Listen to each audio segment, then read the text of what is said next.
Start ma'am. जय हिंद दोस्तों।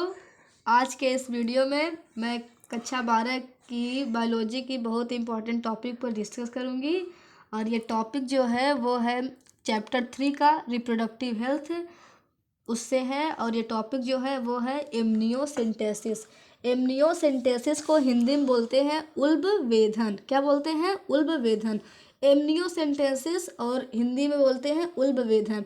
ये एग्ज़ाम में बहुत ज़्यादा पूछे जाने वाला टॉपिक है, इसलिए मैं बता रही हूँ। और ये जो उल्ब वेधन की प्रक्रिया होती है जब बच्चा 16 वीक से, जब गर्भ में 16 वीक से 22 वीक के अंतर्गत क्या होता है, ये प्रक्रिया होती है। इस प्रक्रिया में क्या करते हैं, जैसे देखिए ये जो फीमेल यहाँ पर मैंने बनाई है वो क्या है, प्रेग्नेंट है। गर्भपात कहते हैं मैम? नहीं, गर्भपात नहीं कहते इसको। ये जो फीमेल है वो क्या है, प्रेग्नेंट है। देखिए ये जो इसके गर्भ में ये बच्चा है, क्या है, ये बच्चा है। तो एक सुई होती है, क्या, एक सुई होती है। उस सुई से क्या करते हैं, देखिए मैंने सुई बना रखी है। इस सुई से पेट में, मतलब माँ के पेट में ये सुई लगाई जाती है। और ये सुई इतनी ज़्यादा तेज, मतलब अंदर तक लगाई जाती है कि जिसमें, जहाँ गर्भ में जो बच्चा पल रहा होता है उसमें जो ये फ्लूइड भरा होता है, ये जो फ्लूइड, इसे बोलते हैं एमनियोटिक फ्लूइड, इसको क्या किया जाता है, बाहर निकाला जाता है। एमनियोटिक फ्लूइड में क्या होता है, बच्चे का मतलब कोशिका होती है, इसलिए उसको क्या किया जाता है, बाहर निकाला जाता है। तो जो एमनियोसेंटेसिस की प्रक्रिया होती है उसमें क्या होता है कि एक सुई के द्वारा माँ के पेट में वो सुई लगाई जाती है और उस सुई से एमनियोटिक फ्लूइड को, जो जिसमें बच्चा बंद है, ये जो बंद है ये वाला बच्चा, जिसमें इसमें क्या भरा होता है, एमनियोटिक फ्लूइड, इस एमनियोटिक फ्लूइड को सुई से क्या किया जाता है, बाहर निकाला जाता है। जो एमनियोटिक फ्लूइड होता है, एमनियोटिक फ्लूइड, उसमें जो होता है बच्चे की क्या होती है, कोशिकाएं होती हैं। तो उसमें बच्चे की कोशिकाएं होती हैं, तब उसको, उसका क्या किया जाता है, अध्ययन किया जाता है। उन कोशिकाओं का क्या किया जाता है, अध्ययन किया जाता है। उन कोशिकाओं को स्लाइड पे ले करके उनके जो क्रोमोसोम होते हैं उसका अध्ययन किया जाता है। देखा जाता है कि क्रोमोसोम में कोई मतलब डिसबैलेंस तो नहीं आया है, कि कोई क्रोमोसोम बड़ा नहीं हुआ क्या, मतलब कोई कोई क्रोमोसोम की संख्या बढ़ गई, मतलब उसमें जो क्रोमोसोमल विकार होते हैं, क्रोमोसोमल डिसऑर्डर्स होते हैं, उसका क्या किया जाता है, पता लगाया जाता है। तो एमनियोसेंटेसिस वह प्रक्रिया होती है जिसमें एक सुई के माध्यम से बच्चे का जो एमनियोटिक फ्लूइड होता है उसको क्या किया जाता है, बाहर निकाला जाता है। और उसको बाहर निकाल कर उसमें उसकी कोशिकाओं में क्रोमोसोम का अध्ययन किया जाता है। और अध्ययन करके क्रोमोसोमल डिसऑर्डर्स का क्या किया जाता है, पता लगाया जाता है।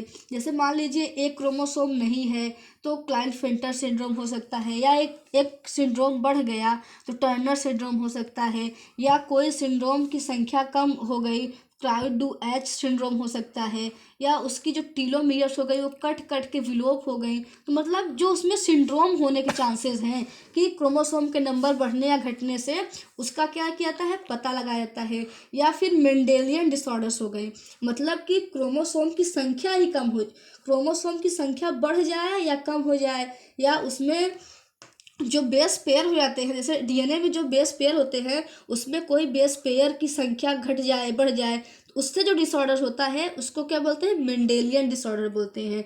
जैसे सिकल सेल एनीमिया हो गई, हीमोफीलिया हो गई, एनीमिया हो गई, इन सब का पता लगाया जाता है। तो एमनियोसेंटेसिस वह प्रक्रिया हो गई कि जिसमें सुई के माध्यम से बच्चे का जो एमनियोटिक फ्लूइड होता है उसको बाहर निकाला जाता है, उसका अध्ययन करके उसमें क्रोमोसोमल डिसऑर्डर और मेंडेलियन डिसऑर्डर का पता लगाया जाता है। मतलब बच्चे के जन्म से पहले ही, जन्म होने से पहले ही उसमें कुछ प्रॉब्लम, उस बच्चे में कोई प्रॉब्लम तो नहीं आ रही है, इसका पता लगाने के लिए लोग एमनियोसेंटेसिस कराते हैं। लेकिन इस दुनिया में इतने अच्छे अच्छे लोग हैं, तेजस्वी लोग हैं, पता नहीं कहाँ से आते हैं। इतनी अच्छी प्रक्रिया में वो क्या करते हैं, जैसे हम यहाँ पर रोग का पता लगा रहे हैं तो वो पता लगाते हैं कि ये लड़की है या लड़का।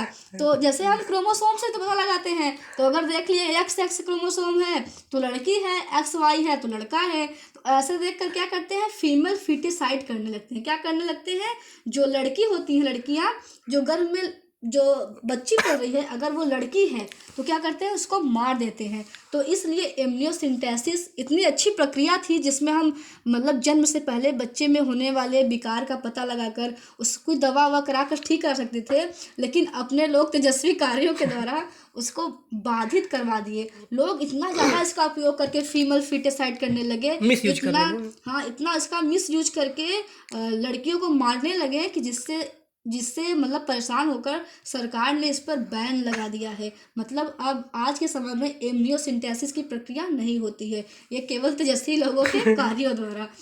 तो एमनियोसेंटेसिस आई होप आपको समझ में आया मैम थोड़ा ये होगा। बताइए कि जो ये सुई होती है उसकी साइज काफ़ी लंबी हो मतलब होती होगी। हाँ, ये साइज इतनी लंबी होती है कि जब ये पेट के द्वारा सुई लगाई जाती है तो डायरेक्ट जो एमनियोटिक फ्लूइड होता है वहाँ तक जाता है और उससे क्या किया जाता है, उसको बाहर निकाला जाता है।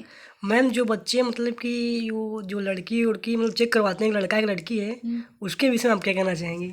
वो सब तेजस्वी लोग होते हैं, मुझे पता नहीं कि उनके माइंड में क्या चलता रहता है। लेकिन काफ़ी लेकिन गलत है मैम। लेकिन इतने तेजस्वी लोग आते कहाँ से हैं? हमारे मोदी जी ने सही कहा है कि इतने तेजस्वी लोग आते कहाँ से हैं। इतनी अच्छी प्रक्रिया थी कि आप बच्चे के जन्म से पहले ही पता लगा सकते हैं कि मेरे बच्चे में कोई प्रॉब्लम तो नहीं हो रहा है, कोई बच्चा डिसऑर्डर्स, सोचता है कि नहीं हाँ, सोचता है। डिसऑर्डर्स तो नहीं है। लेकिन लोग अपने मिस यूज के कारण आज इसको बैन करने पर मजबूर कर दिए हैं। मैम एक बार समराइज कर दीजिए एक बार प्लीज़। आई होप कि आपको समझ में आया होगा। देखिए, एमनियोसेंटेसिस वह प्रक्रिया होती है जिसमें एक सुई के द्वारा जो बच्चे का एमनियोटिक फ्लूइड बाहर निकाला जाता है, उसमें बाहर निकाल कर उसके क्रोमोसोम का अध्ययन किया जाता है कि कोई क्रोमोसोम कम तो नहीं हुआ है, गुणसूत्र की संख्या बढ़ी तो नहीं है, कोई क्रोमोसोम का साइज तो कम नहीं हुआ है। इन सब से अध्ययन करके पता लगाया जाता है कि उस बच्चे में कोई रोग तो नहीं हो रहा है, क्रोमोसोमल डिसऑर्डर हो या मेंडेलियन डिसऑर्डर हो। इन सब का क्या कहता है, पता लगाया जाता है।